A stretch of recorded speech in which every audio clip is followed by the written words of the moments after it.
No खण्डमण्डलाकारं व्याप्तं येन चराचरं तत्पदं दर्शितं येन तस्मै श्रीगुरवे नमः। गुरुर्ब्रह्मा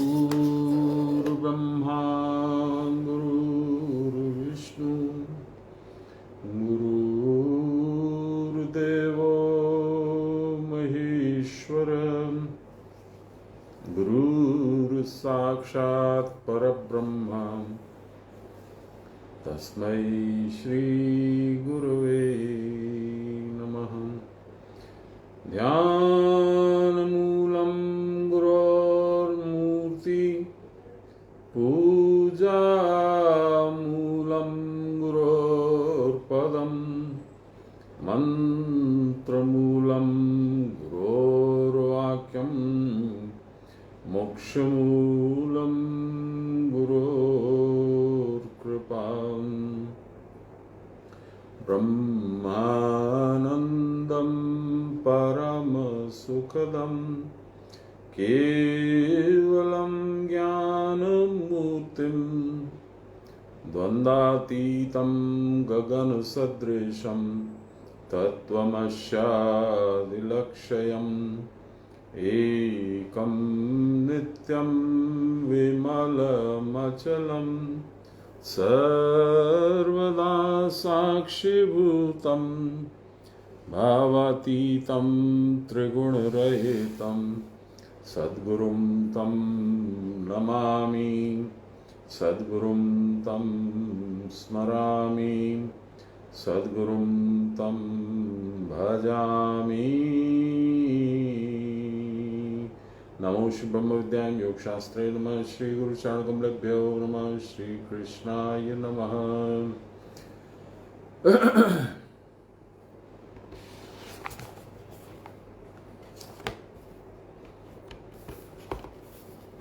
29 नंबर श्लोक ज्ञान विज्ञान योग 7वां अध्याय। ये आज हम लोग प्रारंभ यहीं से करेंगे। जरा मरण मोक्षाय मामाश्रित्य यतन्ति ये ते ब्रह्म तद्विदुः कृतस्नमध्यात्म कर्म चाखिलम्। जो लोग जरा मृत्यु से मुक्ति के लिए मुझको आश्रय करके अर्थात आत्मा में समाहित चित्त होकर प्रयत्न करते हैं, वे उस सनातन ब्रह्म को समस्त प्रत्यग आत्मा अर्थात देह के दिव्य अतिरिक्त शुद्ध आत्मा को तत्साधनभूत सरहस्य कर्म को भी जानते हैं। भाषा थोड़ी कड़ी है और शब्द बड़ा इसका अर्थ बड़ा सुंदर है। हम लोग थोड़ा इसकी व्याख्या करें। बाबा ने भगवान ने लिखा है तो बाबा ने भी नहीं लिखा है, तो भगवान की वाणी है। जरा मरण मोक्षाय, जरा और मरण से मोक्ष प्राप्त करने हेतु। ये प्रश्न बाबा ने मुझसे कहा था, शंकराचार्य जी जब घर पे आए थे तो उनसे पूछना कि मोक्ष का प्रयोजन क्या है। तो बहुत लोगों ने बहुत सारी बातें करी। लास्ट में शंकराचार्य जी ने कहा, नहीं, जरा सुनिए। जरा माने बुढ़ापा, मरण माने पुनरपि जन्मम पुनरपि मरणम भज गोविंदम मूढ़मते, बार बार जन्म लेना। कितनी बार? ऐसा कहा गया है कि 84 लाख योनियों में हम भ्रमण कर चुके होते हैं, तब मनुष्य नहीं, 80 लाख योनियों में भ्रमण कर चुके होते हैं, तब 4 लाख योनि में मनुष्य योनि में हमको घूमने का मौका मिलता है। माने 80 लाख योनि हम लोग पहले भोग योनि में निकाल चुके हैं। कितनी बार करो, लेकिन हम लोग हैं कि समझते नहीं है। पुरानी याददाश्त हमको रहती नहीं है, कुकर्म हम लोग को मालूम नहीं है किसको कहते हैं। और शंकराचार्य जी ने कहा कि जब भी जन्मते हो तो मां को और संतान को दोनों को असह्य कष्ट होता है, सहन करने से भी परे। और उसके बाद जब तक नहीं मरते हो असंख्य दूसरे दूसरे कष्ट आते हैं। कौन से? शारीरिक, भौतिक, आर्थिक, सामाजिक, पारिवारिक, ये सारे कष्ट आते हैं। क्यों आते हैं? क्योंकि तुमने जन्म लिया। फिर उन्होंने कहा कि अंत समय में जब मरण सुनिश्चित होता है कि अब इसका समय हो गया, अब यमराज आ गया, अब जाएगा, तब भी असह्य पीड़ा होती है, सहन करने से परे। और ये सारा कुछ क्यों होता है? इसलिए कि तुमने जन्म लिया। तो यदि तुम जन्म ही ना लो, यानी मोक्ष हो जाए, तो ये सारी पीड़ा से बच जाओगे। यही भगवान यहां पे दूसरे शब्दों में बोल रहे हैं। क्या बोल रहे हैं? देखिए, जरा मरण मोक्षाय, जरा और मरण से मोक्ष प्राप्ति हेतु मामाश्रित्य यतन्तिये, मुझको आश्रय करके अर्थात आत्मा में समाहित चित्त होकर, आत्मा में प्रवेश करके और चुपचाप बैठे रहते हैं, प्रयत्न करते हैं, वे उस सनातन ब्रह्म को, सनातन मतलब जिसका कोई आदि नहीं है, कोई अंत नहीं है, हरदम था, हरदम रहेगा, वो है सनातन। समस्त प्रत्येक आत्मा अर्थात देह आदि के व्यतिरिक्त शुद्ध वास आत्मा को, वहां पे न हाथ है न पांव है, आत्मा में किसी भी तरह की कोई भी इंद्रिय नहीं है, देह का कोई भी उसमें अंग वंग कुछ नहीं है, शुद्ध आत्मा को और उसको प्राप्त करने के साधन भूत सरहस्य कर्म को भी क्रिया योग जानते हैं। क्योंकि क्रिया योग नहीं जानोगे तो आत्मा में प्रवेश नहीं मिलेगा, आत्मा का कोई संधान नहीं मिलेगा, आत्मा में रहने का तो बहुत दूर है, वो तो छोड़ ही दो। तो भगवान बड़ी सुंदर बात बोले हैं, याद आ गया, शंकराचार्य के साथ वार्तालाप बाबा की कृपा से हुआ था। सुनिए, जो इस प्रकार मेरा भजन करते हैं वे भक्तगण समस्त विषय विज्ञेय पदार्थों को जानकर कृतार्थ होते। विज्ञेय, ज्ञेय माने जानने लायक, विज्ञेय माने जो जाना नहीं जा सकता है उनको भी जान लेते हैं और जानकर कृतार्थ होते हैं। जरा मरण से मुक्ति पाने के लिए मेरा आश्रय करके जो प्रयत्न करते हैं वे उस परब्रह्म को तथा समस्त अध्यात्म को जान सकते हैं।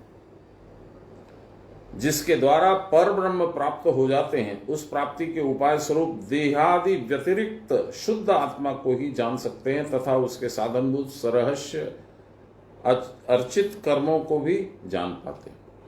कोई एक ही बात को दोहरा रहे हैं। आध्यात्मिक व्याख्या लहरी महाशय बोलते हैं, अध्यात्म कर्म यानी क्रिया करने पर मेरे आश्रित होकर जरा मरण से मुक्त होता है, ब्रह्म में रहकर। जानत तुम ही हुई जावा। जब ब्रह्म हो जाओगे तो फिर वो तो सनातन है, तुम भी सनातन हो, लेकिन ये जन्म मरण का जो खेल है वो तुमने जो देह को अपना बना लिया उसकी वजह से है। क्योंकि ये जो जन्म और मरण है ये देह का है, आत्मा तो चिरंतन है, वो तो मरती नहीं है। लेकिन वही लाइन आ भी गई आगे, देह प्राप्त करके देह की परम संकटावस्था होती है, जरा और मरण। शंकराचार्य जी ने भी यही कहा था, सुंदर बलिष्ठ देह जरा में जीर्ण हो जाती है, बुढ़ापे में। आज जो परम सुंदर दिख पड़ता है कल वो श्रीभ्रष्ट और कुरूप हो जाता है। काल के वशीभूत जीव काल के द्वारा सदा परिवर्तित होते रहता है, समय मनुष्य को बदलता रहता है, यही प्राकृतिक नियम है। भोग सुख में आसक्त जीव कालकृत इन सब परिवर्तनों को पसंद नहीं करता। चूल सफेद होंगे कौन पसंद करेगा? न मेल न फीमेल। झुर्री आएगी चेहरे पे कौन पसंद करेगा? कोई नहीं। तो ये काल के द्वारा बनाए गए या किए गए परिवर्तनों से कोई भी जीव खुश नहीं होता है। एक जमाना था, मेरे बड़े भाई की पोतियां दो थीं, छोटी थी, और दोनों को दोनों साइड में गोदी में लेकर के और डांस करता था। अभी मेरी छोटी सी एक पोती है, उसको नहीं उठाने में दिक्कत होती है, पसंद नहीं है मुझे। मैं टेनिस खेलता था 3 घंटे,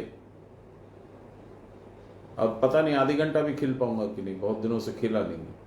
तो ये परिवर्तन है, ये शरीर का नियम है, प्रकृति का भी नियम है। वह सर्वदा रूप में, रस में, भोग में डूबा रहना चाहता है जीव, परंतु जीव की यह वासना कदापि पूर्ण नहीं होती। भोग करते करते, आशा पूरी होते न होते जीवन समाप्त हो जाता है। मन की आशा मन में ही रह जाती है, विवश होकर उसे किसी अज्ञात आवास में चले जाना पड़ता है।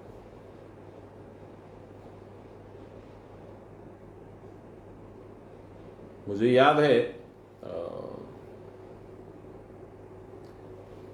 बहुत साल पहले की बात हो गई,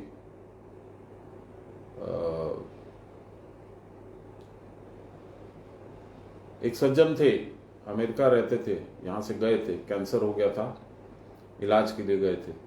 हम लोगों ने फ़ोन से पूछा कि कोई, अब पता है कि वो जाने वाले हैं, बहुत टाइम नहीं निकालेंगे, पूछे उनको, देखिए कि भाई कोई अंदर की इच्छा हो, बोलना चाहें, कोई पाठ पूजा करा दो, कोई गोदान करा दो, कोई कुछ करा दो, इस तरह का। ये ऐसा सोच के हम लोगों ने पूछा, मैंने और वाइफ ने, आपकी कोई इच्छा है? बोला हाँ है ना। क्या है? हम जीवित रहना चाहते हैं। अवाक रह गए, क्या बोले?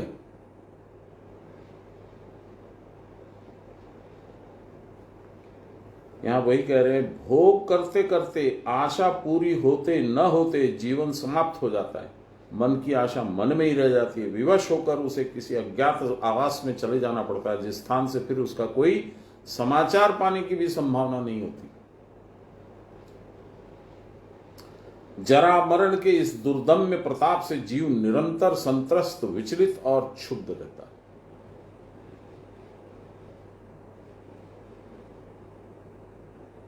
मेरा अपना बहुत करीबी मित्र था रवि,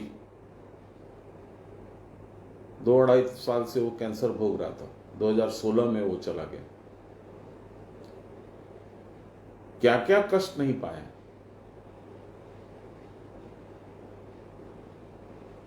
पर गुरु महाराज का अनन्य भक्त, कहां से उसमें इतनी हिम्मत आती थी। अंत में बाबा का भी दर्शन करके आए। उसको पता लगा बहुत टाइम नहीं है, तो 15-20 दिन पहले ही वो गाड़ी लेकर के, ड्राइवर लेकर के, नर्स को लेकर के, अपनी वाइफ को लेकर के बाबा के यहाँ गया, धोख दिया, माँ को प्रणाम किया, जो जो उसको मन में था सब कुछ किया। कभी उसको रोते नहीं देखा, कभी उसको कराहते नहीं देखा, कभी उसको ये बोलते नहीं देखा कि मेरा क्या हो, जो बाबा की इच्छा हो। ये हिम्मत भी गुरु महाराज ही देते हैं। जरा मरण के इस पंजे से त्राण तो सभी पाना चाहते हैं, परंतु इससे निष्कृति पाने का उपाय नहीं जानता कोई। विषय विमुख चित्त से अनन्य शरण होकर भगवान का आश्रय यदि लिया जाए तो काल का भय दूर हो सकता है।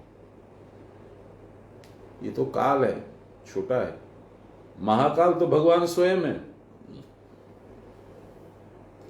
अध्यात्म कर्म के द्वारा जब क्रिया की परावस्था प्राप्त होती है, तभी जीव अनन्य शरण होता है। अनन्य शरण एक ही तो है, परब्रह्म परमेश्वर। उनको ब्रह्माक्षर बोलिए, ब्रह्म बोलिए, परमेश्वर बोलिए, जो आपकी मर्जी हो सो बोलिए, सारे नाम फिट होते हैं।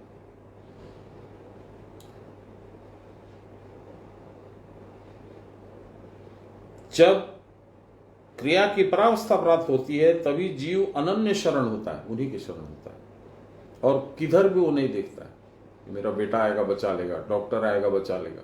उसको मालूम है ये अब समय आ गया मेरा। यही भगवत आश्रय कहलाता है। देह के साथ ही जरा मरण नित्य संयुक्त रहते हैं। देह के साथ ही जरा मरण नित्य संयुक्त रहते हैं।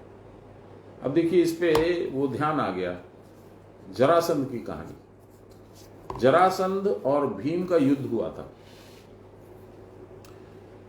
योजना ये थी, भगवान के द्वारा अनुमोदित, कृष्ण भगवान थे वहां पे। युधिष्ठिर की इंद्रप्रस्थ की सभा में ये हुआ कि अपने आप को सम्राट घोषित करेंगे इंद्र, ये युधिष्ठिर। तो बोले जैसे ही तुम सम्राट घोषित करोगे तुमको अश्वमेध यज्ञ करना पड़ेगा, और तुम्हारी सबसे बड़ी बाधा आएगी जरासंध से। आध्यात्मिक दृष्टि से देखिए तो जरासंध का अर्थ क्या होता है? जरा के साथ संधि। ये कौन करता है? शरीर। जिसने जन्म लिया उसको बूढ़ा होना है, उसको मरना है, ये निश्चित है, ये संधि है, कॉन्ट्रैक्ट है। तू तभी जन्मेगा जब तू ये कॉन्ट्रैक्ट साइन करेगा। अब ये जो शरीर है इसके बारे में बहुत सारी कहानी है कि जरासंध की 2 माताएं थी। राजा, उसका पिता जो है कहीं पुत्र नहीं हो रहा था, तो वो गया, तो एक ऋषि ने एक फल दिया, कहा रानी को खिला देना। तो उसने 2 भाग करके रानी को दे दिया। दोनों रानियों को आधा आधा मिला, दोनों से आधे आधे धड़का की पैदाइश हुई, और फिर दोनों को एक राक्षसी ने जोड़ दिया जिसका नाम था जरा। और जरा ने कहा कि मैं जोड़ूंगी, लेकिन मेरा प्राइस ये है कि लास्ट में मैं इसका उपभोग करूंगी, इस शरीर का। ये कहानी है। असल बात क्या है? जरा के 2 मतलब शरीर के जो 2 धड़े होते हैं, एक होता है प्रवृत्ति पक्ष जो कि दक्षिण पंथी होता है, राइट साइड में, और वाम पंथ जो होता है उसमें होता है निवृत्ति पक्ष, जहां भगवान की बहन सुभद्रा का राज है। तो ये निवृत्ति और प्रवृत्ति 2 पक्ष जुड़ने से शरीर बनता है। यानी आपके अंदर में प्रथम दिन से, आपकी पैदाइश से भगवान के पास जाने का भी सारा साधन है, और संसार गिंजन करने का भी पूरा साधन है। मर्जी आपकी। भगवत भजन करते रहोगे तो निवृत्त पक्ष हावी होगा और भगवान के साइड ले जाएगा। भोगानंद करते रहोगे रावण के जैसे, दुर्योधन के जैसे, तो मृत्यु की ओर ले जाएगा। तो ये है जरासंध की कहानी। उसको मारा किसने? 2 भाग किया किसने? भीम ने। भीम कौन है? वायु। वायु कौन है? प्राण। प्राण ने जब बलिष्ठ होकर के, एकाग्रचित्त होकर के भगवान के निर्देश में कर्म किया तो तिनके को फटा हुआ देखा। भगवान का जो क्या कहते हैं उसको, आशय वो समझ गया। उसने उसके शरीर को 2 भाग में चीर दिया और दोनों को उल्टा साइड में भेजा। प्रवृत्ति को निवृत्ति में, निवृत्ति को प्रवृत्ति में। वहां काम ही नहीं करेगा। जिसमें प्रवृत्ति है वो निवृत्ति पक्ष में काम नहीं करेगा, जिसमें निवृत्ति है वो प्रवृत्ति पक्ष में काम नहीं करेगा। अंत हो गया। तो जरा मरण के इस पंजे से त्राण तो सभी पाना चाहते हैं, परंतु इससे निष्कृति पाने का उपाय नहीं जानते। गुरु महाराज और क्या करते हैं? यही तो उपाय बताने आते हैं बेचारे। विषय विमुख चित्त से अनन्य शरण होकर भगवान का आश्रय लिया जाए तो काल भय दूर हो सकता है। विषय विमुख यानी निवृत्ति पक्ष होकर के। आध्यात्म कर्म के द्वारा जब क्रिया की परावस्था प्राप्त होती है तभी जीव अनन्य शरण होता है। यही भगवत आश्रय कहलाता है। देह के साथ ही जरा मरण नित्य संयुक्त रहते हैं। देह हो गई तो जरा मरण दोनों निश्चित हो गया। जो क्रिया की परावस्था में आत्मा के साथ संयुक्त हो जाते हैं वे ब्रह्म में अटल स्थिति प्राप्त कर लेते हैं और जरा मरण के पंजे से निष्कृति पा जाते हैं। फिर न उनका जन्म होता है, न मरण होता है, न कुछ होता है। आत्मदेव का भजन या आत्मोपासना करना ही उनका आश्रय ग्रहण करना है। इस प्रकार आश्रय ग्रहण करने पर चित्त शुद्ध होता है और मन स्थिर हो जाता है। कुटस्थ ज्योति का प्रकाश दिखलाई देता है। फिर वे साधक समझ पाते हैं कि उनके भीतर जो अध्यात्म या कुटस्थ रहता है वह पर ब्रह्म के साथ एक और अभिन्न है। पर ब्रह्म और ब्रह्म, ये अंतर खूब बढ़िया से समझना हो। कुटस्थ जो है वो साकार ब्रह्म है और पर ब्रह्म जो है वो निराकार ब्रह्म है। न उनका रूप है, न शेप, न साइज, न प्लेस, कुछ नहीं। और कुटस्थ आपको मालूम है यहाँ, उसका वर्णन भी हम लोग करते हैं, गीता में भी दिया है, भगवान ने भी बताया है, और गुरु महाराज ने भी काफी डिटेल में बताया। बृहद ज्योति है, उसके बाद काली गुफा है, उसके बाद नक्षत्र है, उसके बाद में एक बिंदु है, ऐसा करके हम लोगों को मालूम। सो ये साकार है, लेकिन है तो ब्रह्म का ही रूप। कृष्ण भी तो साकार थे, राम भी तो साकार थे, तो उससे उनकी शक्तियों में तो कोई कमी नहीं थी। और आप सीधा हनुमान कूद लगा के कुटस्थ ब्रह्म को कूद करके पार कर जाएंगे, छोड़ देंगे, नहीं होगा। स्टेप बाय स्टेप चलना होगा।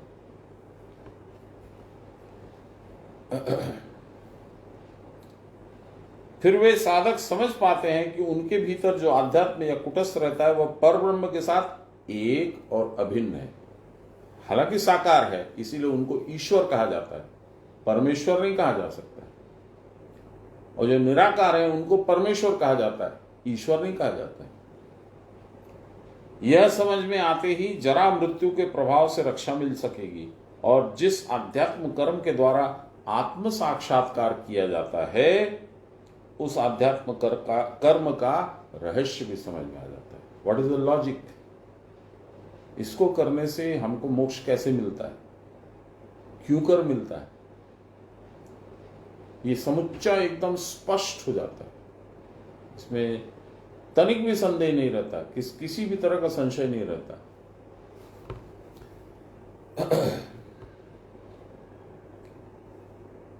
30 नंबर श्लोक है। साधिभूताधिदैवं मां साधियज्ञं च येयदु प्रयाण काले अपि च मां ते विदुर्युक्तस्य चेतसः। इति श्रीमद्भगवद गीता सूपनिषत्सु ब्रह्म विद्यायां योगशास्त्रे कृष्णार्जुन संवादे ज्ञान विज्ञान योगो नाम 7मोऽध्यायः। और जो अधिभूत और अधिदैव के साथ और अधियज्ञ के साथ भी मुझको जानते हैं, वे समाहित चित्त वाले लोग मृत्यु के समय भी मुझको जानते हैं, अर्थात मुझको भूलते नहीं हैं। 3 चीजें बोले भगवान। क्या बोले? अधिदेव, अधियज्ञ, 1 मिनट में देखता हूं, अधिदैव, अधिभूत और अधियज्ञ। अब जो 8वां अध्याय अभी इसके बाद चालू होगा, इस श्लोक के बाद 8वां अध्याय चालू होगा, उसमें अर्जुन का यही प्रश्न है कि महाराज अधिदेव, अधियज्ञ और अधिभूत ये क्या है? वहीं से 8वां अध्याय स्टार्ट होता है।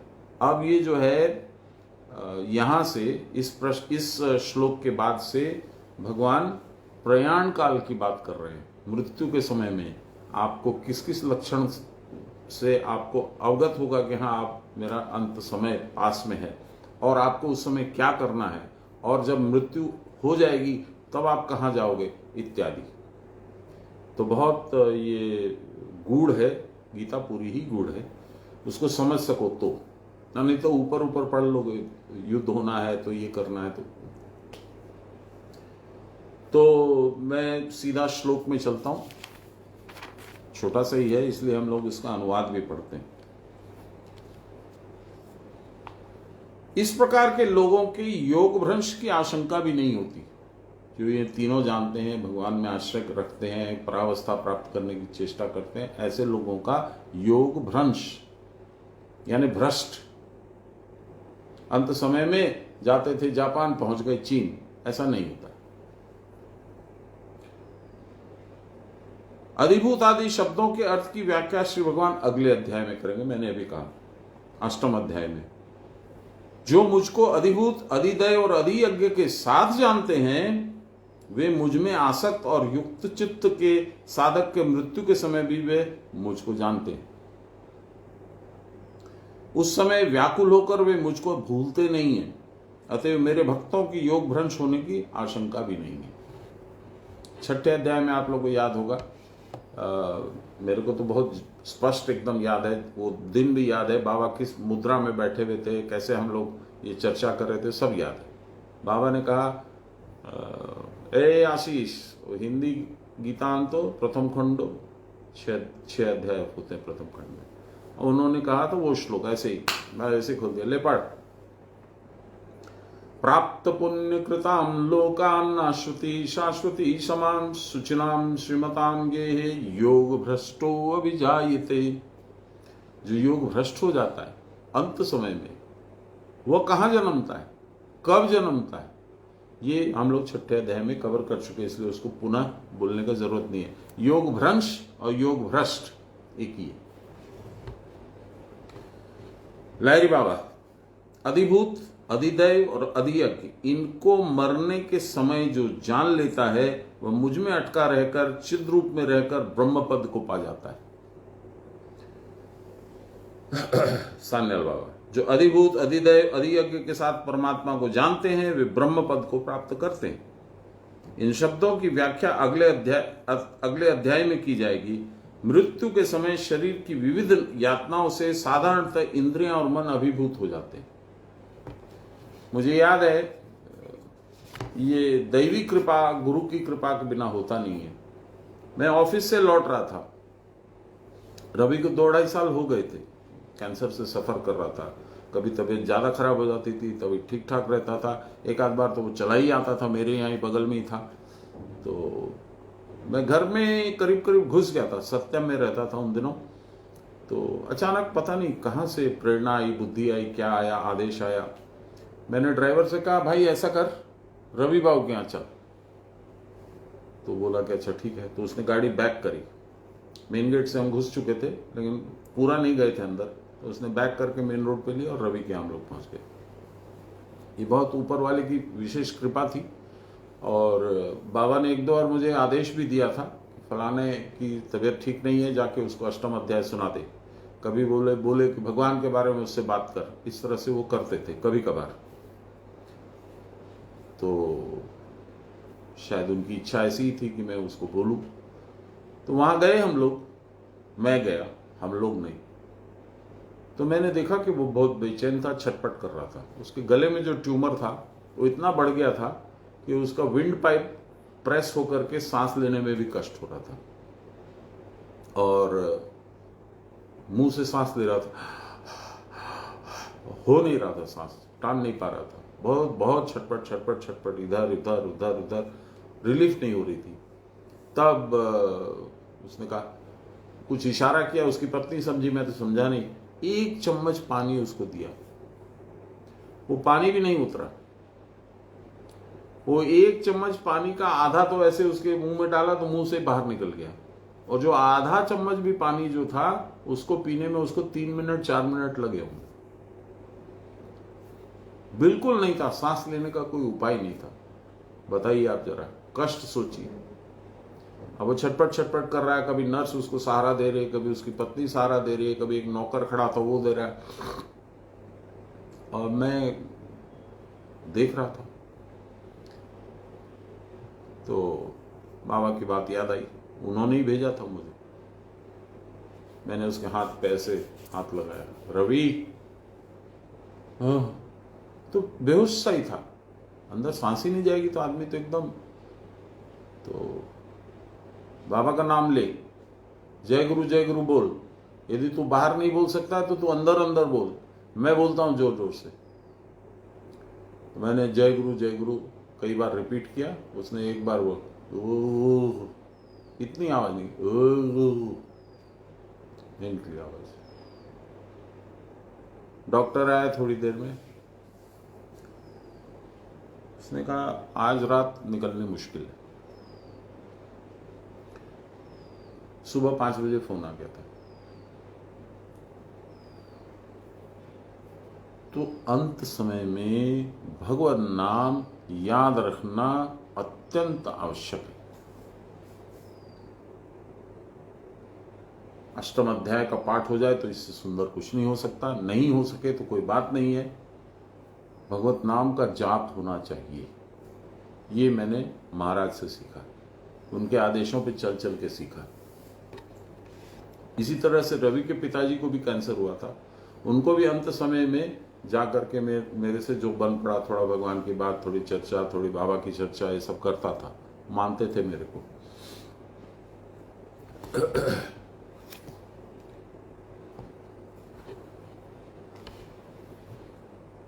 चलिए, मृत्यु के समय शरीर की विविध यातनाओं से साधारणतः इंद्रियां और मन अभिभूत हो जाते हैं, ओवर पावरिंग होता है, उसको भी मालूम है वो जा रहा है। उस समय दूसरी बातें मन में नहीं आती, केवल चिरभ्यस्त संस्कार चित्त में हिलोरे मारता है। जो अभ्यास है उसके अनुरूप दिमाग काम करता है। उस समय जीव को बहुत भय होता है, कभी कभी वह ज्ञान शून्य भी हो जाता है, बेहोश। तब स्वयं तो भगवत स्मरण कर ही नहीं सकता, दूसरों के स्मरण कराने पर भी वह कान में प्रवेश नहीं करता है। मेरी सास के अंत समय में एक मेरे साले को एक मेरी साली को दोनों कान में बैठा दिया। उसको बोला तुम खाली प्रणव का जाप करते जाओ, और उसको बोला तुम खाली जय गुरु बोलते जाओ, एकदम नॉन स्टॉप, बिल्कुल नहीं रुकोगे। दोनों को इस तरह से इंस्ट्रक्शन दिया। क्या गया नहीं गया पता नहीं, पर वो गई शांति से, कोई भी बिना पीड़ा के।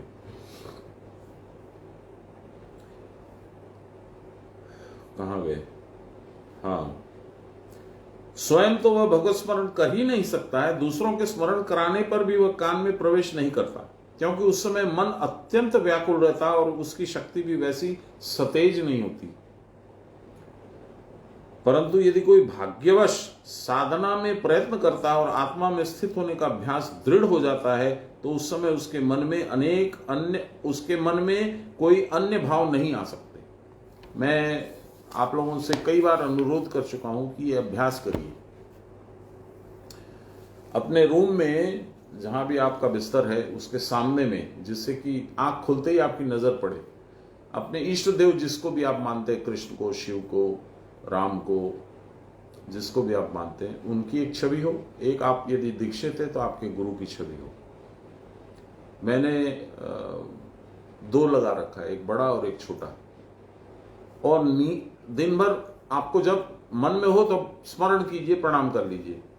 और रात को सोने के पहले एक नियम बना लीजिए कि भगवान का नाम लिए बिना जब 12 बार, 11 बार, 21 बार, जितना आपका मन लगे, जो नियम आपसे सधे, वो नियम बना के उतना जाप कीजिए। और सुबह नींद खोलने के साथ साथ दूसरा कोई काम नहीं, सबसे पहले उन्हीं का स्मरण करके, प्रणाम करके जाप कीजिए। ये नियम बना लीजिए। इसका कारण क्या है वो अभी जो श्लोक हम लोग पढ़ रहे हैं उसमें आपको समझ में आ जा रहा है। ऐसा अभ्यास बना के रखना है जिससे कि अंत समय में ये अभ्यास आपके काम आवे। और सोइएगा, उस समय जाप करके सोइएगा तो नींद अच्छी आएगी, दुस्वप्न नहीं आएगा, चिंता नहीं आएगी। और उठिएगा, उसके तुरंत साथ साथ आप जाप कीजिएगा तो दिन आपका अच्छा जाएगा। तो 24 घंटा आपके सुधर गए यदि मन से जाप किया तो।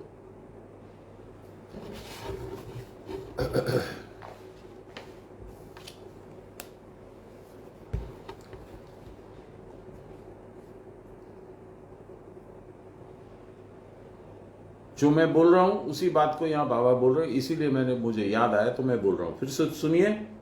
यदि कोई भाग्यवश साधना का प्रयत्न करता है और आत्मा में स्थित होने का अभ्यास दृढ़ हो जाता है, तो उस समय उसके मन में अन्य भाव नहीं आते। मेरा क्या होगा, वो मेरा जो तिजोरी में रखा हुआ रुपया है उसका क्या होगा, मेरा जो फेवरेट पोता है या पोती है उसका क्या होगा, शादी कब होगी, ये सब कुछ नहीं आएगा, सिर्फ भगवान आएंगे। मैं आपको बता चुका हूं मेरे जीजा जी की बात।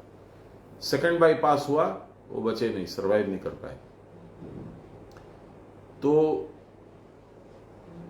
अंत समय में उनका लड़का बैठा था सामने, उसने बोला पापा आप बाबा को याद कीजिए। तो मुंह में, नाक में, सब जगह तो पाइप लगा था, बोलने की तो कोई गुंजाइश नहीं थी। तो उन्होंने बोला मतलब हैं। तो बोला कौन है? बाबा हैं। और ऊपर तिवारी बाबा, सान्याल बाबा, लहरी बाबा। किसी समय में 101 साल पहले लहरी बाबा से संपर्क रहा। लहरी बाबा, उनको लहरी बाबा ही दिखते थे। मंदार लेके गया था मैं उनको साथ में, तो वहां भी मुझे वो बोले कि मुझे लहरी बाबा क्यों दिखते हैं, हमको तो लहरी बाबा से कोई संपर्क नहीं है, हमको अपने गुरु महाराज को देखने का मन है, वो तो दिखते नहीं है। नहीं जानते थे इतना। जो भी है, तो वो अंत समय में आप यदि स्मरण का अभ्यास करिएगा जो करते थे, तो अंत समय में गुरु महाराज रहेंगे आपके साथ। इसीलिए मैंने कहा इष्ट देव की और गुरु की दोनों की छवि सामने रहनी चाहिए। इसको नहीं किया है तो तुरंत कर लीजिए। इसको दिनचर्या का एक अभेद्य कार्य बना लीजिए। इसको डिस्टर्ब मत कीजिए, यूज कीजिए। अब सुनिए, तो उसके मन में अन्य भाव नहीं आ पाते, उसका मन चिद्रूप में मग्न हो जाता है। मरण मूर्छा में उसका बाहरी ज्ञान विलुप्त होने पर भी अंतर्ज्ञान तो छिन्न नहीं होता है, अंदर में ज्ञान रहता है। जैसे मैंने रवि को बोला, बोल नहीं सकता तो कोई बात नहीं, अंदर अंदर बोल, जय गुरु जय गुरु जय गुरु जय गुरु। उसने बाहर भी बोलने की चेष्टा की और फिर जब नहीं बोल पाया तो अंदर अंदर वो जप करता रहा। उसकी वाइफ ने मुझे बताया कि फिर उसके बाद वो कुछ बोले ही नहीं। सुबह में जब प्राण निकला तब बस निकल गया, कुछ बोले किसी को कुछ भी नहीं, एक शब्द भी नहीं। शरीर में सहस्त्रों कष्ट होने पर भी मन विवश नहीं होता। आध्यात्म ध्यान अभ्यस्त चित्त का आत्मचिंतन कदापि विस्मृत नहीं होता। जिसने जीवन भर प्रयास किया है, अभ्यास किया है, चेष्टा की है, उसका ध्यान कैसे विच्युत होगा? अतएव इस प्रकार के साधक की योग भ्रंश होने की कोई आशंका नहीं होती। अच्छा, क्यों ये अंत समय में इतना लेना इंपॉर्टेंट क्यों है? भगवान का नाम अष्टम अध्याय में आएगा, तो शायद मेरे ख्याल में 5, 6, 7 नंबर श्लोक में ये बहुत सुंदर से बात बताएंगे। आज शुक्रवार है, मेरे ख्याल में कल ही आ जाएगा, देखते हैं। भगवान बोलते हैं अंतकाले च मामेव स्मरण मुक्त्वा कलेवरम, जो अंतकाल में मुझे स्मरण करता हुआ शरीर का त्याग करेगा वह मुझ में ही आकर के बस जाएगा।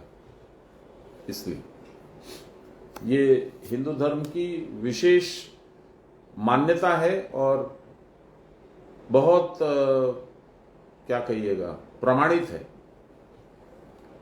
आप लोग यदि पुराण पढ़े होंगे, भागवत पुराण पढ़े होंगे, तो उसमें जड़ भरत की बात एकदम स्पष्ट आती है। अतएव इस प्रकार के साधक के योग भ्रंश होने की यानी योग भ्रष्ट होने की कोई आशंका नहीं होती। पूर्व में ही मृत्यु के लक्षणों से अवगत होकर वे मृत्यु के लिए प्रस्तुत रहते। योगी किसी प्रकार मूलाधारस्थ जीवनी शक्ति कुलकुंडलिनी को मेरु मार्ग के भीतर से सहस्रार में परम पुरुष शिव के साथ मिला देता है और इस प्रकार जन्म मृत्यु मार्ग में आने जाने की क्रीड़ा को रोक देता है। यह अत्यंत विस्मयजनक व्यापार है। वह सदा ही मुक्त होते हैं, उनका प्राण उत्क्रमण नहीं करता। न तस्य प्राणा उत्क्रामंती, परंतु जो देह के रहते इतनी दूर अग्रसर नहीं हो पाए हैं, अभी तक वहां नहीं पहुंचे हैं, उनके लिए क्रम मुक्ति का भी विधान है, स्टेप बाय स्टेप। भगवान के जो शरणागत भक्त हैं वे सर्वदा उनके साधन भजन में लगे रहते हैं। यदि किसी कारणवश उनके मुक्ति पथ में विघ्न आता है तो जिस प्रकार माता भयातुर और व्यथित शिशु को अपनी गोद में ले लेती है, उसी प्रकार भगवान साधन में सदा व्यस्त साधक को मृत्यु के समय दिव्य ज्ञान देकर अपने धाम में प्रविष्ट कर देते हैं। यह उनका भक्त वात्सल्य है। मैंने आपको बताया लाहिरी महाशय का प्राकट्य हनुमान प्रसाद जी तोदी के सामने अंत समय में।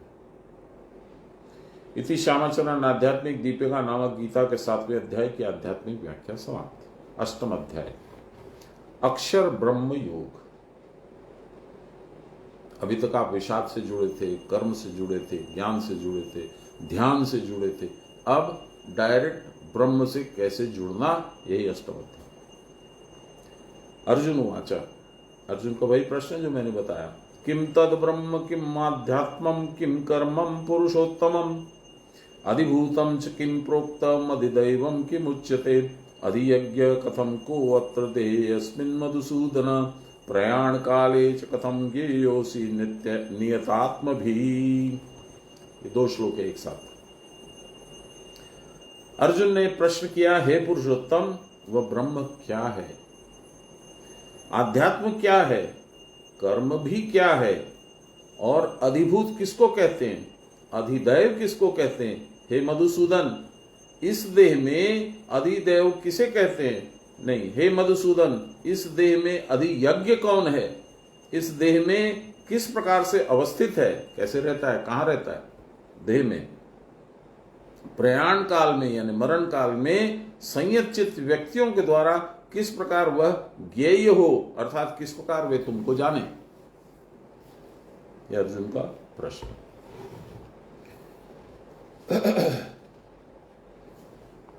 इसको थोड़ा डिटेल में पढ़ते हैं, सुंदर है। कृष्ण में एक चित्त भक्तजन ये जानते हैं कि ब्रह्म, कर्म और अधिभूत आदि क्या वस्तु है। यह पहले कहा भी जा चुका है। इस अष्टम अध्याय में ब्रह्म और कर्मादि के विषय में स्पष्ट रूप से भगवान बतला रहे हैं। पूर्व अध्याय के अंत में भगवत युक्त ब्रह्म, आध्यात्म प्रवृत्ति सप्त पदार्थों का तत्व विज्ञासु होकर अर्जुन बोले, हे पुरुषोत्तम, ये ब्रह्म क्या है इत्यादि क्या है, और इनका अधिष्ठान कैसे किस प्रकार किया जाए, जिससे कि इस देह में रहकर वह किस प्रकार यज्ञ यानी कर्म संपन्न करते हैं। सब कर्मों के उपलक्षणार्थ यहाँ यज्ञ शब्द का प्रयोग हुआ है। अंतकाल में संयत चित्त पुरुषों के द्वारा तुम किस प्रकार से जाने जाते हो। आध्यात्मिक व्याख्या। तारक ब्रह्म योग वर्णन, जो तार लगा पार कर, शरीर के तेज के द्वारा अनुभव हो रहा है, यानी अर्जुन को अनुभव हो रहा है। ब्रह्म, आध्यात्म, कर्म, अधिभूत, ये सब क्या है, अधियज्ञ क्या है, इस देह के भीतर मरने के समय तुम किस प्रकार जाने जाते हो। लहरी महाशय ने इतना ही बोला। सान्याल बाबा बोल रहे हैं, पूर्व अध्याय के अंत में भगवान ने कहा है कि जो अधिभूत, अधिदय और अधियज्ञ के साथ मुझको जानते हैं, वे मृत्यु काल में भी मुझको ही जानते हैं। मृत्यु काल के दैहिक मानसिक क्लेश चित्त को इतना अभिभूत कर देते हैं, ओवरवेल्म कर देते हैं कि मृत्यु काल के साधारण जीव उस समय भगवत चिंता नहीं कर सकता। स्थूल देह के साथ संबंध छिन्न होने के समय जीव यंत्रणा से व्याकुल हो जाता है। वह अपने किए हुए कर्मों का अनुस्मरण करते हुए और कर्म संस्कार भावी देह के गठन के लिए उपादान संग्रह करता है।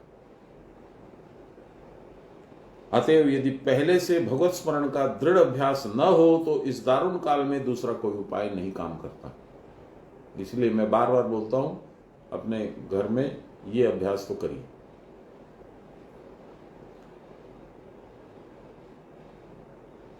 अतएव पहले से ही ब्रह्म, अध्यात्म, कर्म और अधिभूत आदि विषयों से अवगत होने पर परमात्मा को साधक नहीं भूलेगा।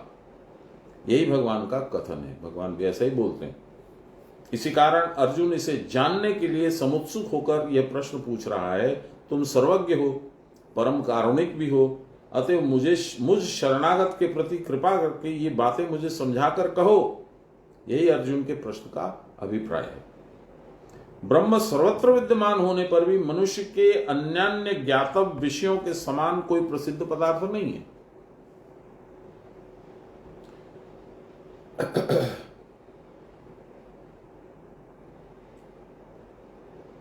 क्योंकि वह ज्ञातव्य होने पर भी अत्यंत निगूढ़ और अत्यंत रहस्यमय है। सब आदमी उसे नहीं जान सकते। समझाने पर भी वह सदा समझ में नहीं आता है। ब्रह्म सगुण और निर्गुण भेद से द्विधा विभाजित है। सगुण, निर्गुण।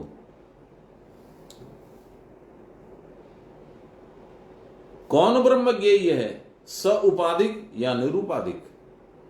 इस देह को अवलंबन करके जो अवस्थित है, उस अध्यात्म का स्वरूप क्या है? वह चेतन रूप है या भौतिक रूप है? चक्षु आदि इंद्रियां जड़वत होती हैं, तथापि उसके द्वारा बोध होता है। तो क्या वह जड़ चेतनात्मक शक्ति ही अध्यात्म है? यह अर्जुन का प्रश्न है। कर्म क्या है? वैदिक यज्ञादि कर्म है या लौकिक और शास्त्रीय सारे काम ही काम है?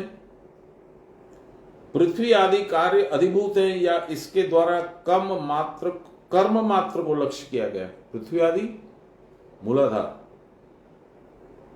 जल, अग्नि, वायु, आकाश। अधिदैव क्या है? क्या इसके द्वारा इंद्रिय अधिष्ठाता देवताओं को लक्ष्य किया जा सकता है?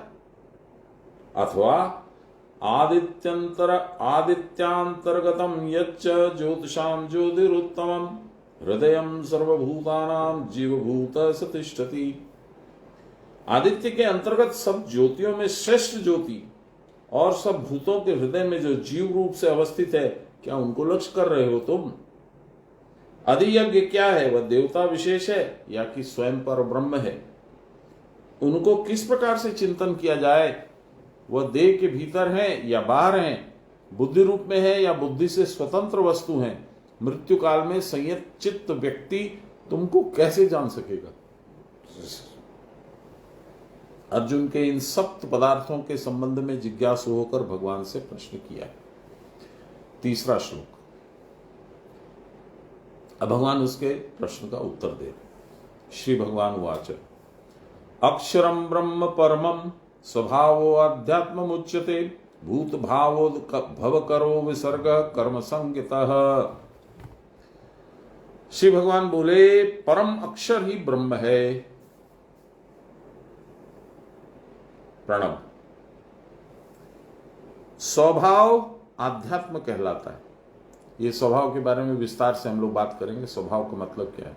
मेरा बहुत क्रोधी स्वभाव है, मेरा बहुत दयालु स्वभाव है, मेरा हरदम दयार्द्र रहता है स्वभाव। ये स्वभाव की बात नहीं हो रही। किस स्वभाव की बात हो रही है हम लोग बात करेंगे। भूतानाम भावो भूत भाव तस्यद भावो भूत भावोद्भव तम करोतीति भूत भावोद्भव कर। सब भूतों के भावों की वृद्धि करने वाले या पुष्टि करने वाले हैं और वही देवता के उद्देश्य से त्याग कर्म नाम से पुकारे जाते हैं। इसको मैं थोड़ा धीरे धीरे पढ़ूंगा, यदि समय समाप्त हो जाएगा तो होने दीजिए। ये अत्यंत आवश्यक है, इसलिए मैं धीरे धीरे पढ़ता हूं। 3 श्लोकों में भगवान ने इसका उत्तर दिया है अर्जुन के एक प्रश्न का। एक प्रश्न में कई प्रश्न थे उसके। अधिदेव क्या, आदि यज्ञ क्या, आदि भूत क्या है, आदि इस तरह से। तो ये भगवान को कैसे पाएंगे, अंतकाल में कैसे स्मरण होगा, ये सारे प्रश्न अर्जुन के हैं। उनका सबका जवाब 3 श्लोक में भगवान ने दिया है। यहां पढ़ते हैं। श्री भगवान बोले जो वस्तु नष्ट नहीं होती, जिसका चलन या क्षय नहीं होता, वही अक्षर है। अक्षर, क्षर माने जो नष्ट हो जाती है, खर्च हो जाती है। अक्षर मतलब जो कभी खर्च नहीं होता, अव्यय। जीव भी तो अक्षर है, इसलिए कहते हैं जो परम अक्षर जगत का मूल कारण है वही ब्रह्म है। बृहदारण्यक श्रुति में लिखा है एतद्वैत अक्षरम गार्गी ब्राह्मणा अभिवंदन्ति। याज्ञवल्क कहते हैं हे गार्गी, गार्गी ऋषि को याज्ञवल्क ऋषि कह रहे हैं। ब्रह्मज्ञ लोग कहते हैं कि वही ब्रह्म अक्षर है। ब्रह्मज्ञ जो ब्रह्म को जानते हैं। स्वस्य अर्थात ब्रह्म के अंश स्वरूप जीव रूप में होना या अवस्थिति अर्थात या आत्मा जो इस देह को अधिकृत या अवलंबन करके सुख दुख आदि के भोक्ता के रूप में वर्तमान है, उस जीव को ही आध्यात्म कहते हैं। अब यहां मूल बात क्या है, ये आपके अंदर शरीर में किस रूप में रहते हैं? कभी हम लोगों ने देखा कुटस्थ रूप में रहते हैं, वही आत्मा है, वही सगुण है, गुण सहित। आप उसमें बहुत सारे रूप दे सकते हैं। कबीरदास जी ने तो उसको रंग महल कह दिया। जो चाहो वो देखो, जैसा नाच देखोगे, जैसा चाहोगे वैसा नाच भी देखोगे।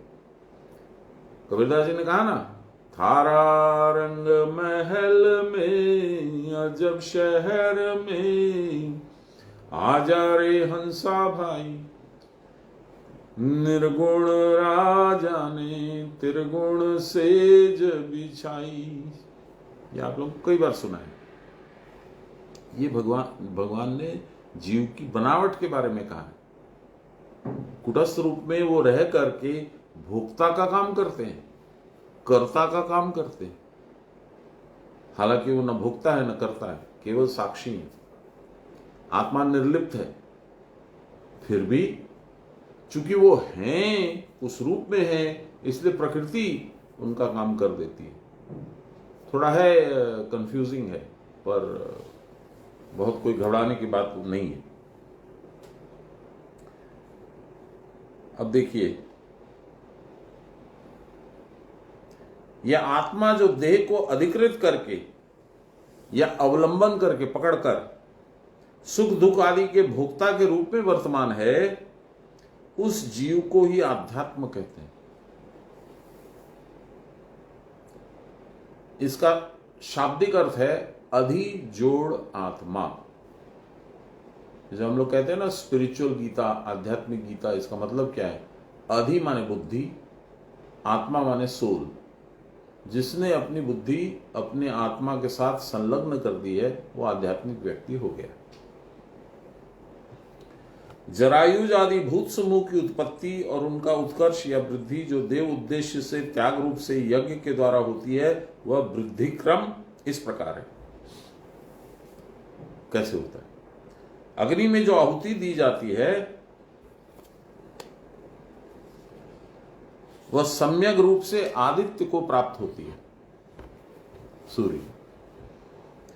आदित्य से वृष्टि होती है, बारिश। वृष्टि से अन्न, अन्न से प्रजा। देवता के उद्देश्य से त्याग रूप जिस यज्ञ के द्वारा द्रव्य निष्पन्न होता है वह यज्ञ ही कर्म है। यह सब कर्मों का उपलक्षण है, अर्थात यज्ञ के अर्थ में सारा कर्मों का बोध होता है। हवन करते हो वो भी यज्ञ है, सांस लेते हो वो भी यज्ञ है, सांस से अन्न पचाते हो वो भी यज्ञ है। बहुत सुंदर व्याख्या है अक्षर की। अक्षर का मतलब क्या है सुनिए। न क्षरति इति अक्षरम परमात्मा, जिसका क्षरण कभी नहीं होता है वो अक्षर रूपी परमात्मा है। एतस्य या अक्षरस्य प्रशासने गार्गी, याज्ञवल्क्य अभी बोल ही रहे। एतस्य वा अक्षरस्य प्रशासने इति श्रुते ओंकारस्य च ओंकार इत्येकाक्षरम ब्रह्मेति परेण विशेषणात् तद् ग्रहणम परममिति च निरतिशय ब्रह्मणि अक्षरे उपपन्नतरम विशेषणम तस्यैव परस्य ब्रह्मण प्रतिदेहम प्रत्यग आत्मभाव स्वभाव इति स्वभावो। स्वभावो आध्यात्म मुच्यते आत्मानं देहम अधिकृत्य प्रत्यग आत्माया प्रवृत्त परमार्थ ब्रह्मा वासनाम वस्तु परमात्मा। ये गार्गी को सुना रहे याज्ञवल्क्य। इस अक्षर के शासन से, एडमिनिस्ट्रेशन से, गार्गी चंद्र और सूर्य विधृत होकर रहते हैं। बाबा बोलते थे जय भगवान गोटा पृथ्वी के शून्य भाषी रेखे दीते पारे जीते से कीना पारे बोलो। यहां भी वही कह रहे हैं। इस अक्षर के शासन से हे गार्गी चंद्र और सूर्य धृत माने धरना, धारण करना, विधृत होकर रहते हैं। उनको कोई धारण नहीं किया, लेकिन वो अपनी जगह पे है। जहां घूमना वहां घूमते हैं, जहां खड़ा होना वहां खड़ा होते हैं। यह श्रुति द्वारा भी सिद्ध होता है। यहां अक्षर शब्द के द्वारा प्रणव का ग्रहण नहीं होता है, क्योंकि ओम इत्येकाक्षरम ब्रह्म इत्यादि श्लोकों में जो अक्षर शब्द का ग्रहण हुआ उसमें परम विशेषण नहीं है। परम विशेषण का निरतिशय ब्रह्म रूप अक्षर में प्रयुक्त होना ही अधिक उत्पन्न होता है। प्रतिदेह में प्रत्येक आत्म भाव से परम ब्रह्म की अवस्थिति को ही स्वभाव कहते हैं।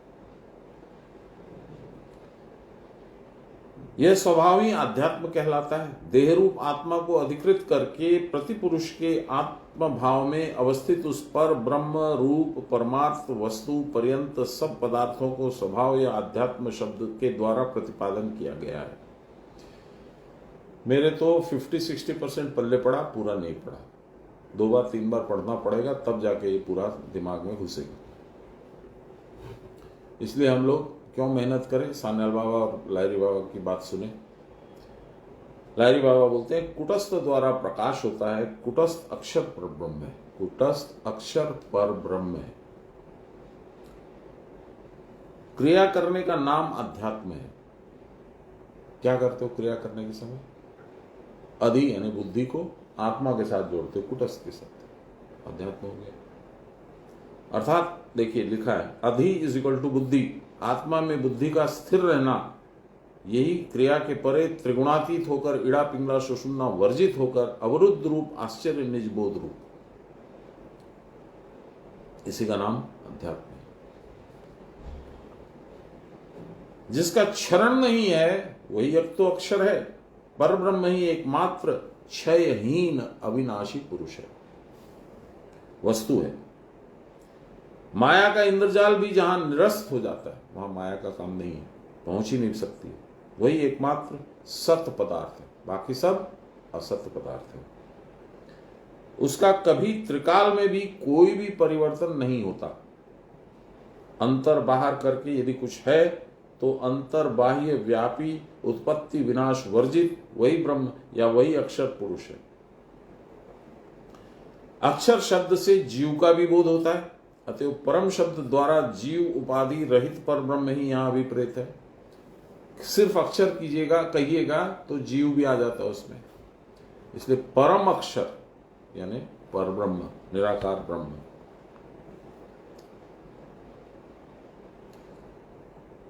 परम शब्द का अर्थ शंकराचार्य ने निरतिशय किया है। वह निरतिशय शब्द केवल ब्रह्म के लिए ही प्रयुक्त हो सकता है, ब्रह्म के सिवा सब कुछ ससीम है, सीमा के अंदर है। निरतिशय जिसकी कोई सीमा नहीं है। बृहदारण्यक में याज्ञवल्क्य गार्गी से कहते हैं एतस्य वा अक्षरस्य प्रशासने गार्गी सूर्य चंद्रमसौ विधृतो तिष्ठतः, एतस्य वा अक्षरस्य प्रशासने गार्गी द्यावा पृथ्व्यो विधृते तिष्ठतः, एतद अक्षरम गार्गी ब्राह्मणा अभिवदन्ति। इस अक्षर के प्रशासन में हे गार्गी चंद्र सूर्य यथास्थान धृत हो रहे हैं, रखे गए। इसी के प्रशासन में द्युलोक और भूलोक, ज्योतिषमय लोक द्युलोक, भूलोक हम लोग जहां पे अपने अपने स्थान में अवस्थित हैं। यही बाबा बोलते थे, जय भगवान गोटा पृथ्वी के शून्य रेखे दीते पारेन से की ना पारे जीते।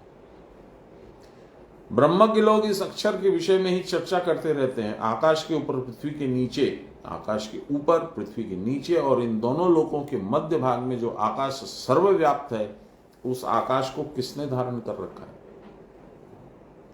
गार्गी के इस प्रश्न के उत्तर में याज्ञवल्क्य ने कहा स हो वा चैत द्वैतक्षरम गार्गी, हे गार्गी यही वह अक्षर है। इस अक्षर को न जानकर जो इहलोक में यज्ञादि करते हैं या तपस्या आदि कर्म करते हैं, उनके इस यज्ञ या तपस्या जनित कर्म का फल अक्षय नहीं होता। अतएव अक्षर ही पर ब्रह्म है, वही श्रुति सम। हम भगवान को जानते ही नहीं। हनुमान चालीसा कर दी, दुर्गा सप्तशती पढ़ दिए, न हम जानते हैं न उसका भाव है। आप लोग को याद होगा, हम कई बार ये बोलते हैं, समय तो हो गया लेकिन ठीक है। कई बार हम सान्याल बाबा का एक तो उद्धृत किया हुआ जो 2 लाइन का श्लोक है वो बोलते हैं ना, मंत्रार्थम मंत्र चैतन्यम योन मुद्राम न वेत्ति यम शतकोटि जपेन येन तस्य सिद्धिर्न लभ्यते। मंत्र का अर्थ नहीं मालूम, मंत्र योग्य गुरु से, चैतन्य गुरु से न मिला हो, खुद चैतन्य न किया गया हो। यानी जिससे मान लीजिए मुझे मालूम है मंत्र क्या है, गुरु ने दिया है, मुझे मालूम है, सारे साधकों को मालूम है। हम लोग, कोई भी साधक, मैं या और कोई, किसी दूसरे को दे देता है, उसका लाभ होगा क्योंकि हम उसको चैतन्य करके नहीं दे पाएंगे। ये क्षमता तो गुरु के द्वारा ही मिलती है। तो कहते हैं कि मंत्रार्थम मंत्र चैतन्यम योन मुद्राम न वेत्ति शतकोटि जपेन येन तस्य सिद्धिर्न लभ्यते। उसको सिद्धि नहीं प्राप्त होगी। 100 कोटि 100 करोड़ बार जप कर लो, यही यहाँ भगवान बोल रहे हैं। जो तपस्या करते हैं, दूसरी पूजा पाठ करते हैं, न जानते हैं भगवान को, न जानते हैं पूजा को, न जानते हैं क्यों कर रहे हैं, बस कर रहे हैं, उसका कोई विशेष लाभ नहीं होगा। मैं उसको एक बार फिर से पढ़ना चाहता हूं, सुन लीजिए। ये मैं नहीं बोल रहा हूं, सान्याल बाबा ने लिखा है, याज्ञवल्क्य और गार्गी संवाद है। हे गार्गी यही वह अक्षर है। इस अक्षर को न जानकर, यानी पर ब्रह्म को न जानकर, जो इस लोक में यज्ञ आदि करते हैं या तपस्या आदि कर्म करते हैं, उनके इस यज्ञ या तपस्या जनित कर्म का फल अक्षय नहीं होता। फल तो मिलेगा, पुण्य फल मिलेगा, सुख मिलेगा, हो सकता है कोई मुद्रा भी मिल जाए, ये मिलेगा, पर अक्षय फल नहीं होगा। अक्षय क्या है? भगवान के साथ मिलन, एक ही वही अक्षय है। अतएव अक्षर ही पर ब्रह्म है, यह श्रुति सम्मत है। स्वभाव और आध्यात्म के संबंध में शंकराचार्य ने कहा, मैं संस्कृत छोड़ देता हूं, उस पर ब्रह्म का देह रूप आत्मा को आश्रय करके प्रत्येक आत्मा या जीव के रूप में प्रवृत्त होना ही अध्यात्म कहलाता है। भोक्ता जीव के रूप में स्व का भवन या अवस्थिति ही स्वभाव कहलाता है, और उसी का नाम अध्यात्म भी है। यह अध्यात्म या जीव ब्रह्म का ही स्वरूप है। आप और मैं, हम लोग ब्रह्म का ही स्वरूप है।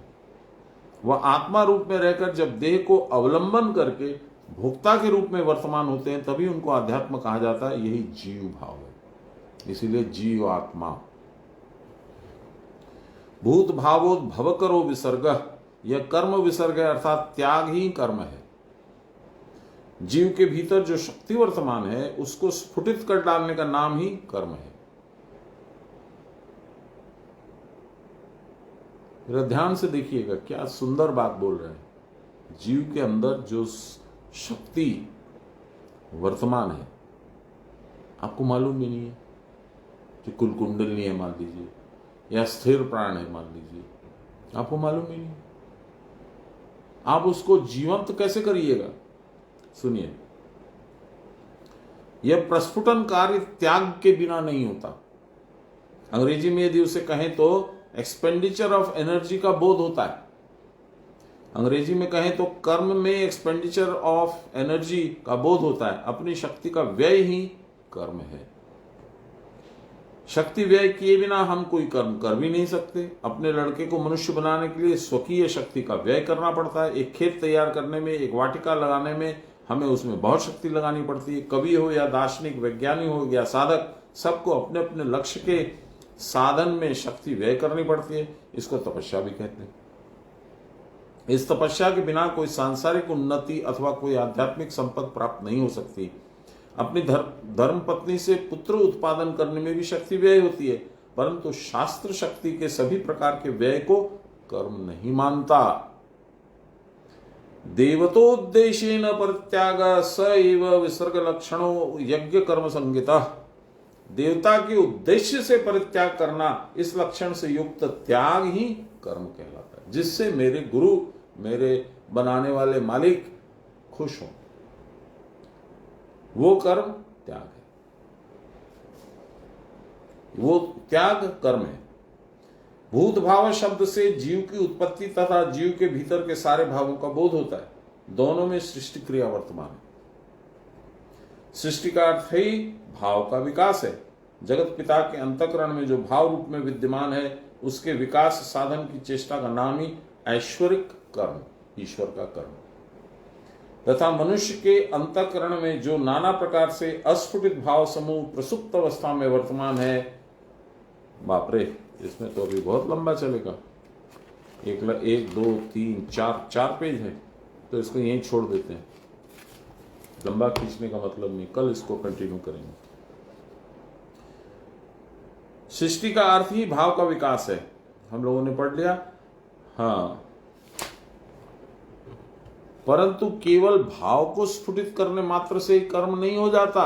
जो त्याग जीव के भाव का विकासक है तथा जो देव उद्देश्य से या विष्णु प्रीति अर्थ है, शास्त्र उसको ही कर्म कहते हैं। एक शब्द में हम लोग कर्म की व्याख्या चतुर्थ अध्याय में और तीसरे अध्याय में किए थे थोड़ा थोड़ा। जो कोई फल की आशा से कर्म किया जाए वो कर्म नहीं।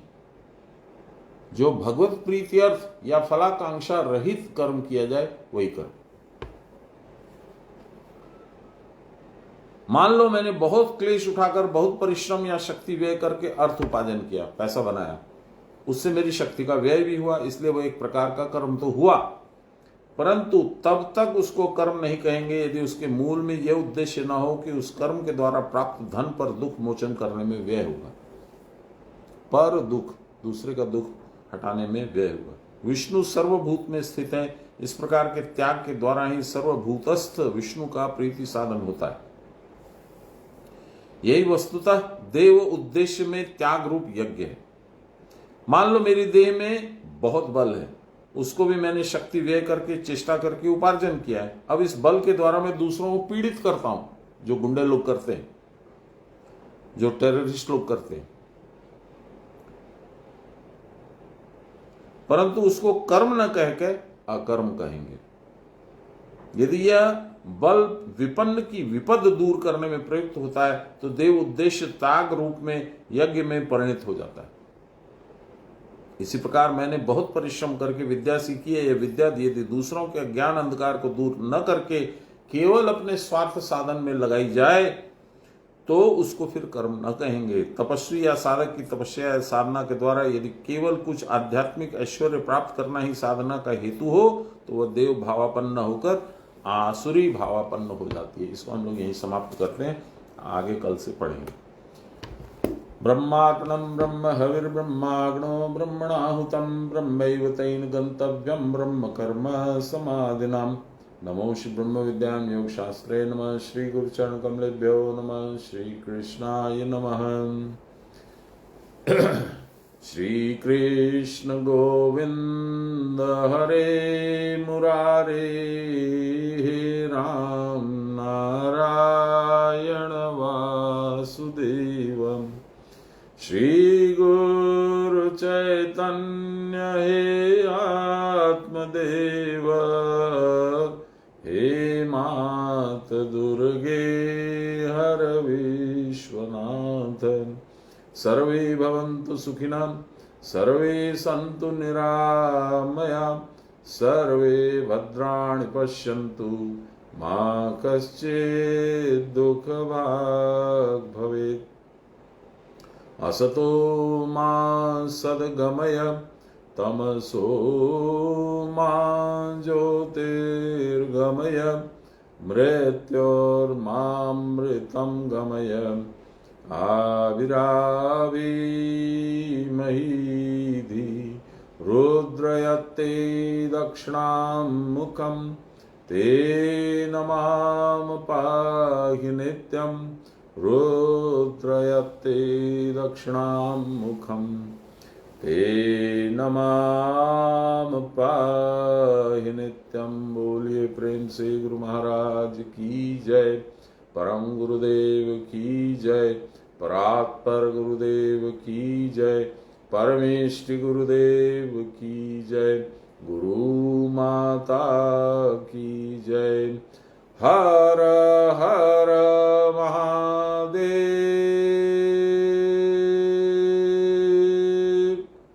जय गुरु। कल मिलते हैं।